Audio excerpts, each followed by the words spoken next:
नमस्कार, टीवी9 राजस्थान पर आपका स्वागत है। आपके साथ मैं हूं भविष्य त्यागी, मेरे साथ मेरे सहयोगी अम्बेश श्रीवास्तव जुड़े हुए हैं। अम्बेश, राजस्थान को लेकर आज कई तरह की खबरें आ रही हैं, कई तरह की चर्चाएं हैं।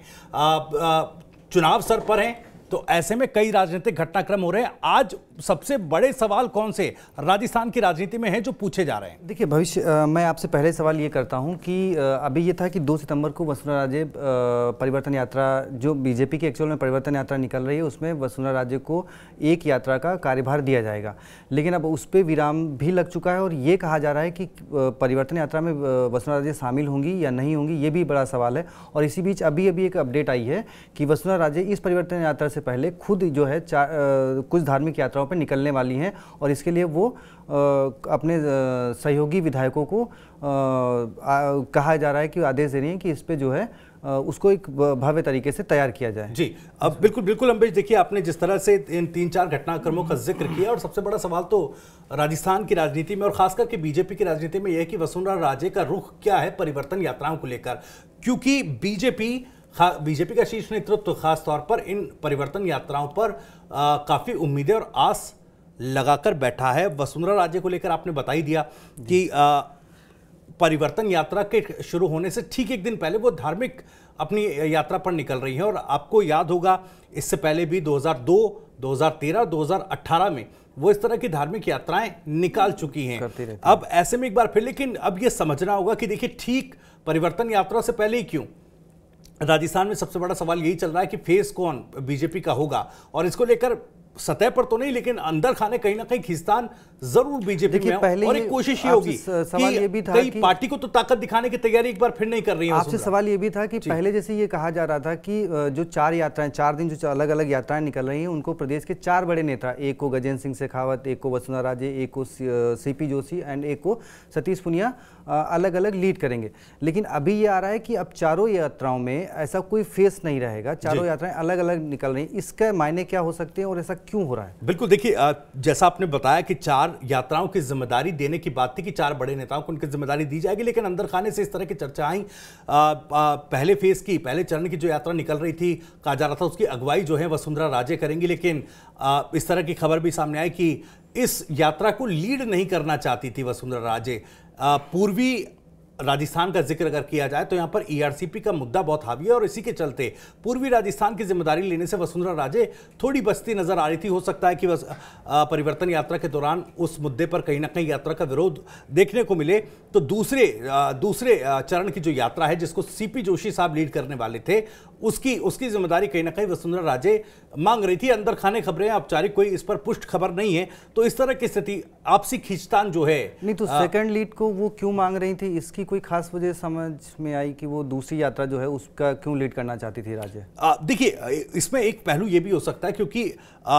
राजस्थान की राजनीति में लगातार ये बात कही जा रही है कि बीजेपी कहीं ना कहीं वसुंधरा राजे को दरकिनार कर रही है, साइडलाइन कर रही है। वसुंधरा का फेस प्रोजेक्ट नहीं होने देना चाहता शीर्ष नेतृत्व।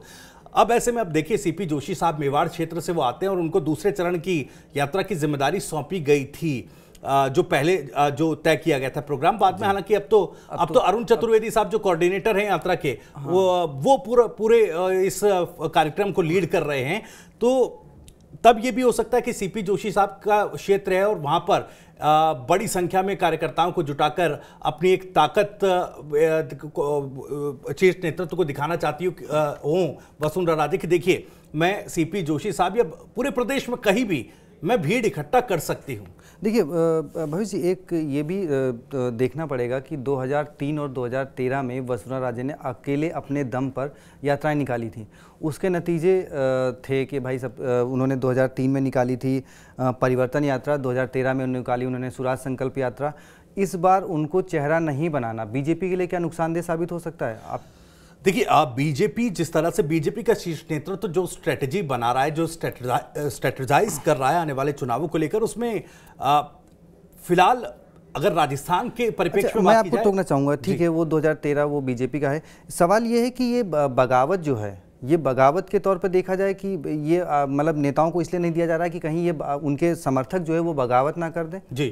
अब इसको थोड़ा सा समझना होगा अम्बेश की क्यों ये जिम्मेदारी नहीं दी गई, क्योंकि पहले तो कहा जा रहा था अगुवाई करेंगे, लीड करेंगे ये नेता। अब कह रहे हैं कि भाई सभाओं में शामिल होंगे, लीड और पूरे कार्यक्रम को जो देख रहे हैं वो अरुण चतुर्वेदी देखेंगे। इसको टिकट वितरण का जो फैसला डिले हो रहा है उससे भी जोड़कर देखेंगे। देखिए, पहले कहा जा रहा था 27 अगस्त को सेंट्रल इलेक्शन कमेटी की बैठक होगी और शायद पहली लिस्ट जो है बीजेपी जारी कर दे, उसको भी थोड़ा सा होल्ड पर डाल दिया गया है। औपचारिक तौर पर बताया नहीं गया कि क्यों वो बैठक का जो है पोस्टपोन हुई है और अब कब ये बैठक होगी और टिकट वितरण का कार्यक्रम या एक्सरसाइज कैसे हम लोगों ने TV9 राजस्थान पे ये चीज़ दिखाई भी थी कि भाई मध्य प्रदेश और छत्तीसगढ़ की तरह राजस्थान में भी अगस्त में के एंड तक टिकट बंटवारे हो सकते हैं, लेकिन वो नहीं हुआ। बिल्कुल। और अब क्योंकि परिवर्तन यात्रा के जरिए देखिए, अभी तक परिवर्तन यात्रा ही एक ऐसा कार्यक्रम था या ऐसा कोई पब्लिक वेंचर बीजेपी का इन चुनावों के लिए था जिसमें वसुंधरा के लिए माना जा रहा था कि देखिए यहां पर तवज्जो दी गई, क्योंकि जितनी कमेटियां बनी गई उसमें जगह नहीं मिली और इसीलिए पहले इसको इस तौर पर देखा जा रहा था कि देखिए वसुंधरा जी को जिम्मेदारी दी गई है परिवर्तन यात्रा को सफल बनाने के लिए, लेकिन उसमें भी 4 नेताओं के नाम आ गए। 4 चूंकि चरणों में ये यात्रा निकल रही है और 4 बड़े नेताओं को जगह दी गई। कुछ इस तरह की खबरें भी आई कि केंद्रीय नेताओं को सतीश पूनिया साहब के नाम से थोड़ी दिक्कत है और इस तरह की चर्चा चली। हम ये भी कह सकते हैं कि हो सकता है ये नाराजगी वसुंधरा के मन में रही, क्योंकि जिस तरह से उन्हें प्रदेश अध्यक्ष के पद पे हटाया गया था, उसके बाद जब CP जोशी का आप इंटरव्यू लेने गए थे वो आप ही ने किया था जी। आपको, तो कहीं उसकी वजह से तो नहीं कि भाई ये भी खबर आपने ही बनाई थी? जी, हो सकता है कि देखिए जब केंद्रीय नेताओं की जब बात हम कर रहे हैं कि अगर सतीश पूनिया साहब को नाम को लेकर ऐसी कोई नाराजगी उनकी रही हो, पर ऐसा कोई फैक्टर जमीन पर दिखाई नहीं देता, राजस्थान में दिखाई नहीं देता। अब आप देखिए ना, वसुंधरा जी के लिए माना जा रहा था कि वसुंधरा जी का चेहरा यहां से शायद प्रोजेक्ट हो जाए और क्या इस स्थिति से बीजेपी बचना चाह रही है और इसीलिए कह दिया कि भाई आप शामिल होंगे सभाओं में, इन परिवर्तन यात्राओं में, लेकिन वो जो लीड करने वाली बात है उस पर बैक स्टेप ले लिया गया। अब देखिए, इसी बीच एक सवाल ये आता है कि देखिए ये तो बड़े नेता हैं कि उनके ऊपर सवाल उठ रहे हैं, लेकिन इसी बीच खबर ये भी है कि कैलाश मेघवाल ने अर्जुन राम मेघवाल को निशाने पर रखा है, उन पर भ्रष्टाचार के आरोप लगाए हैं। अब देखिए, इससे पहले गजेंद्र सिंह शेखावत पर लगातार मुख्यमंत्री अशोक गहलोत निशाने पर लिए हुए थे, लेकिन इस बार बीजेपी के ही नेता अपने ही एक केंद्रीय मंत्री पर निशाना साध रहे हैं। तो इसको, और ये भी सवाल आ रहा है कि कहीं कैलाश मेघवाल अब कांग्रेस तो नहीं ज्वाइन कर लेंगे अगर कार्रवाई होती तो इस पे बिल्कुल अब इसको कई लेयर्स में देखना पड़ेगा,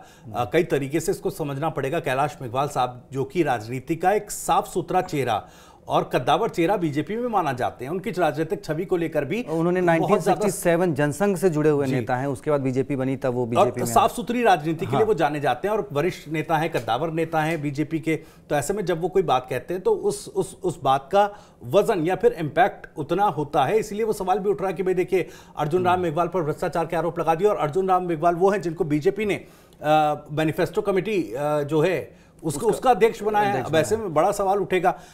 अब ये भी देखना होगा, वसुंधरा राजे का हम जिक्र कर रहे थे, अभी चर्चा ये चल रही थी कि वो अपने घर पर जो है कई अपने समर्थित विधायकों से अलग अलग मुलाकात कर रही थी, एक साथ नहीं बुलाया, अलग अलग मुलाकात की है। शायद वो धार्मिक यात्रा जो वो निकालने वाली है 1 सितंबर को, शायद उसकी जिम्मेदारी उनके कंधों पर सौंपी गई हो और इधर भैरव सिंह शेखावत साहब हो या फिर ये टिकट इसको टिकट कटने वाली जो आप अभी बीच में बात कर रहे थे वो आपकी बीच में छूट गई थी, तो क्या इस वजह से वसुंधरा के समर्थकों की लगातार मुलाकात जारी है या फिर वो उसमें दोनों फैक्टर है ना। अब देखिए, अब इसमें कई तरह के फैक्टर काम कर रहे हैं। हर एक नेता अपने समर्थकों को टिकट दिलाने की जुगत में होगा और जिस वजह से शीर्ष नेतृत्व के लिए कहा जा रहा है कि वसुंधरा को दरकिनार किया जा रहा है, क्या वो वजह, उस वजह में फिर ये भी देखना पड़ेगा कि कितने समर्थकों को वसुंधरा के टिकट दिया जाएगा। ऐसे कई नेता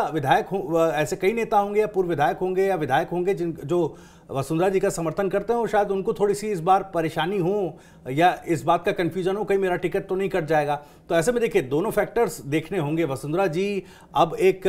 धार्मिक यात्रा निकालने वाली है, उसको पावर प्रेजेंटेशन के तौर पर देखा जाए और साथ ही साथ उसमें वो विधायक भी जुट रहे हैं जिनको शायद इस बात का थोड़ा कंफ्यूजन है कि उनके टिकट तो नहीं कट जाएंगे। और बात रही मेघवाल साहब की, कैलाश मेघवाल साहब भी कहीं ना कहीं इसी पशुपेक्ष में है। एक तो अर्जुन राम मेघवाल, और देखिए दोनों एक ही वर्ग से आते हैं। और राजस्थान में करीब 90% सीटों पर मेघवाल समाज का बड़ा वर्चस्व देखा जाता है। मैंने खबर बीते दिनों कवर की कि देखिए किस तरह से कांग्रेस को हराने की रणनीति पर भी बीजेपी काम कर रही है। दलित वोट बैंक और मुस्लिम वोट बैंक, इन दोनों वोट बैंक को एकमुश्त होकर कांग्रेस पार्टी में जाने से रोकने के लिए अब 40 सीट है, मुस्लिम बाहुल्य 40 सीटें, वहां पर कांग्रेस बीजेपी का फोकस है। दूसरा, दलित चेहरे के तौर पर अर्जुन राम मेघवाल साहब को न्याय मंत्री बनाया, उसके बाद मैनिफेस्टो कमेटी, तो उनके सहारे उस दलित वोट बैंक पर भी फोकस रखना चाह रही है। और ऐसे में जाहिर तौर पर अगर इसको ऐसे देखा जाए कि कैलाश मेघवाल साहब और अर्जुन राम मेघवाल साहब की एक राजनीतिक प्रतिद्वंद्विता है, तो फिर वो कहीं ना कहीं वो जमीन पर दिखेगी, और वो दिख रही है। नहीं तो फिर देखो टिकट बंटवारे वाली बात, तो जो कैलाश मेघवाल के कांग्रेस में जाने की चर्चा है, तो कांग्रेस में भी तो टिकटों को लेकर ही घमासान जारी है कि सचिन पायलट के समर्थकों को कितने टिकट मिलेंगे, अशोक गहलोत के समर्थकों को टिकट कितने मिलेंगे, टिकटों के बंटवारे में किसकी चलेगी, उसमें भी तो यही चीज़ें। अब इसमें एक और दिलचस्प बात क्या आती है कि देखिए गहलोत साहब ने पहले ही कह दिया था, आलाकमान से अपील की थी कि भाई इस बार तीन महीने पहले हम टिकटों के नाम फाइनल कर दे तो ज़्यादा बेहतर होगा, ये अपील की थी, और उस तरह से पार्टी आगे भी बढ़ रही है। अब आप देखिए ना, एक चीज़ तो साफ होती दिख रही है, बीजेपी लगातार ये कहती रही कि पार्टी एकजुट है, और मुख्यमंत्री अशोक गहलोत ये जानते थे शायद कि जब बात टिकट वितरण को लेकर आएगी तो कांग्रेस पार्टी में सिर्फ 2 धड़े हैं।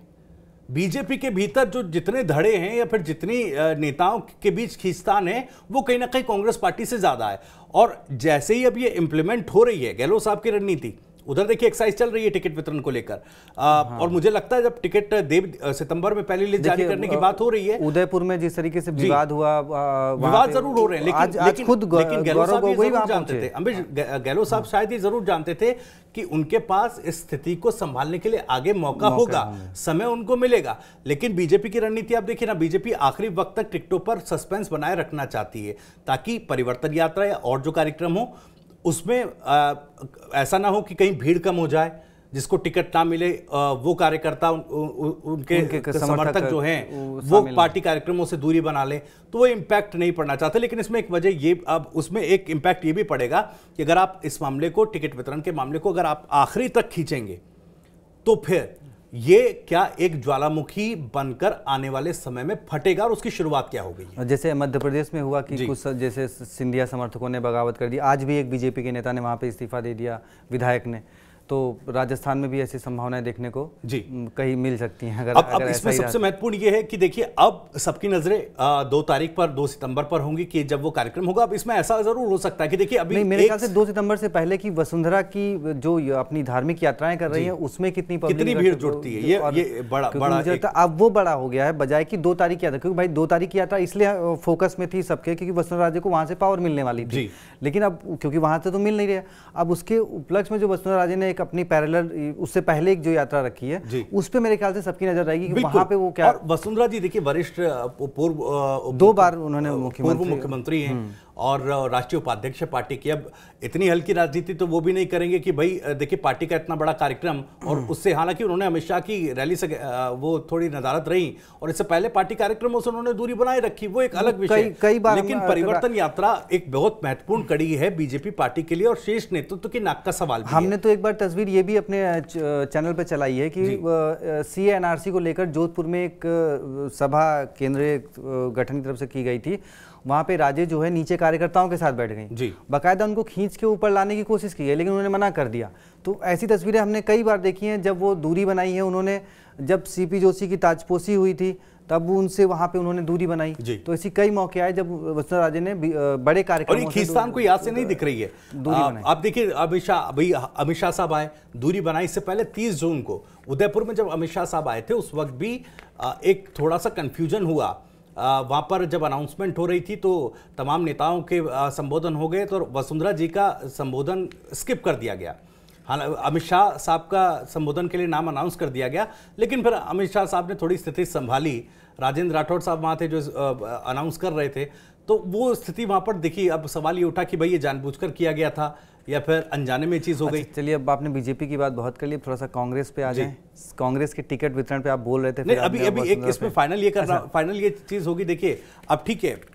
सबसे पहली चीज कि 1 सितंबर को देखना होगा कि कितनी भीड़ जुट पाती है, और अगर भीड़ जुटा ली, वसुंधरा राजे ने भीड़ जुटा ली वहां पर अच्छी खासी अपनी धार्मिक यात्रा के दौरान, कोई सभा तो नहीं होनी है जो अभी तक चीजें निकल कर सामने आई। हाँ, कहा जा रहा है कि तीन मंदिरों को घंटे जोशी साहब को सीधी टक्कर होगी, इसको ऐसा माना जाएगा क्योंकि उन पर जिम्मेदारी है परिवर्तन यात्रा की उस क्षेत्र में। तो एक सीधे टक्कर की देखिए आपसे पहले, क्योंकि समय कम है और चुनौती बड़ी है। दूसरा, अब जैसा मैं कह रहा था कि इतनी हल्की राजनीति वसुंधरा जी नहीं करेंगी। अब देखिए ये कहा जा रहा था कि दूरी बनाएंगी क्या, नहीं बनाएंगी। अब वसुंधरा जी महज जब ये यात्रा की शुरुआत होगी तो जो सभाएं होंगी शायद उसमें शामिल हों, बाकी उनकी भागीदारी शायद उतनी न देखने को मिले। एक बार अगर उनकी धार्मिक यात्रा अगर ये सक्सेसफुल उस मायने में होती है तो जी। अब हम कांग्रेस पे आ जाते हैं, क्योंकि कांग्रेस में आपने टिकट की बंटवारे की कुछ बात करी थी, फिर हम लोग वापस बीजेपी पे आ गए थे। तो कांग्रेस में जो ये टिकटों को लेकर चल रहा है कि किस गुट को कितना मिलेगा, क्या होगा, आपको लगता है कि बीजेपी की तरह यहाँ भी कुछ चीज़ें अभी लास्ट मोमेंट पे बदलेंगी? क्योंकि अभी तो सिर्फ टिकटों को लेकर मंथन चल रहा है। जैसे सचिन पायलट के जहाँ से वो लड़ते हैं टोंक सीट से, वहाँ पे 18 लोगों ने आवेदन कर दिया है जी। जबकि जहां सरदारपुरा से, अब इस चीज़ को लेकर चर्चा हो गई है कि जहां सरदारपुरा से मुख्यमंत्री गहलोत लड़ते हैं, या फिर सीकर की सीट जहां से कांग्रेस के अध्यक्ष गोविंद सिंह डोटासरा लड़ते हैं, वहां से किसी ने आवेदन नहीं किया, लेकिन सचिन पायलट की सीट से 18 लोगों ने आवेदन किया। तो ये क्या कांग्रेस की अंदर कलह है? इससे क्या फ़र्क पड़ेगा कांग्रेस के उसमें? क्या ये कलह को एक सवाल तो बेश लगातार चल ही रहा है कि इस बार क्या सचिन पायलट चुनाव विधानसभा का लड़ने जा रहे हैं, और अगर लड़ने जा रहे हैं तो फिर क्या टोंक विधानसभा सीट से ही वो चुनाव लड़ेंगे? इसमें टोंक पर क्वेश्चन मार्क इसलिए भी लगता है कि जो एक खींचतान चली गहलोत साहब और सचिन पायलट के साहब के बीच में, इसमें कहीं ना कहीं ये कहा जाता है, ये माना जाता है, राजनीतिक पंडित ये बताते हैं कि भाई इस अदावत के बीच उतने विकास कार्य वहां नहीं हो पाए जितने अगर ये अदावत ना होती, ये लड़ाई ना होती तो शायद हो सकते थे। तो ऐसे में सचिन पायलट भी ये बात जानते हैं कि भाई जनता अल्टीमेटली जब आप जनता के बीच वहाँ पर जाएंगे, वोट मांगेंगे, तो वो कहीं ना कहीं विकास को लेकर भी बात करेंगे। हालांकि ये बात अलग है कि सचिन पायलट को लेकर दीवानगी उनके समर्थकों में, उनके जो समर्थित कार्यकर्ता हैं उनमें नज़र ज़रूर आती है, लेकिन विकास के पैमाने पर कहीं वो चीज़ थोड़ी इफेक्ट ना हो जाए, ये यहाँ पर ज़रूर। भविष्य जी, जैसे आपने कहा विकास की बात, अगर जैसे एक खबर हमने भी चलाई, हमारे यहाँ भी चली कि वो अजमेर से लड़ सकते हैं, लेकिन अजमेर से जब उन्होंने जनसंघर्ष यात्रा शुरू करी थी तब उनकी मांग थी कि आज आरपीएससी को भंग करवाएंगे, है ना, युवाओं के लिए वो करेंगे, तो वो चीज़ें तो हुई नहीं। तो अगर वो अजमेर से लड़ते हैं तो फिर वो उनकी जनसंघर्ष यात्रा के दौरान उठाई गई मांगे जी, वो भी तो इफेक्ट करेंगी अगर वो अजमेर से लड़ते हैं। कई बार इसको लेकर सवाल हो चुके हैं सचिन पायलट से, और सचिन पायलट ने इशारा भी दिया है कि देखिए मैं टोंक से चुनाव लड़ने जा रहा हूं, हालांकि भी इस पर कोई औपचारिक बात नहीं है, लेकिन इशारा जरूर अभी उन्होंने आवेदन नहीं किया है टोंक से। और ये भी समझना पड़ेगा कि हर बार जब भी कोई बात लेकर सचिन पायलट सड़क पर उतरे, चाहे वो अपनी ही सरकार से लड़ाई की बात हो या चाहे बीजेपी से कोई मसला हो, बीजेपी पर किसी तरह से निशाना साधा हो, हर बार हर एक मुद्दे के बाद वो टोंक ही गए हैं, अपने विधानसभा क्षेत्र में वो गए हैं। हर एक बात दिल्ली में बैठकों के बाद भी तरीके से कम्युनिकेट किया कि देखिए मैंने वहां पर ये बात रख दी और आकर अपने विधानसभा क्षेत्र में बता दिया। तो कोई किसी तरह का कंफ्यूजन या फिर कोई अफवाह दूसरे तरह की ना उड़े सचिन पायलट को लेकर, वो एक स्पेस खत्म कर दिया। तो उम्मीद तो ये है कि टोंक विधानसभा क्षेत्र से लड़े, लेकिन सवाल जब तक इस पर कोई औपचारिक मुहर नहीं लगेगी तब तक ये सवाल जो हैं पूछे जाते रहेंगे। खत्म करो, हो गया बस, अब खत्म कर दो, तुम ही वाइंड अप करोगे। तो राजस्थान की राजनीति में उठ रहे सवालों के लगातार आपको हम जवाब इस कार्यक्रम के जरिए देते रहेंगे। अम्बेश जो हैं लगातार राजस्थान के पूरे सियासी घटनाक्रम पर नज़र बनाकर रखते हैं और हर एक सवाल जो हैं उस पर मंथन भी करते हैं कि राजनीतिक परिस्थितियों के हिसाब से आने वाले समय में किस तरह के फैसले राजनीतिक दल या नेता ले सकते हैं। तो हर एक घटनाक्रम पर होगी नजर और हर एक अपडेट आप तक पहुंचाएंगे। और राजस्थान से जुड़ी और भी तमाम खबरों को सबसे पहले जानने के लिए सब्सक्राइब जरूर कर लीजिए TV9 राजस्थान। नमस्कार।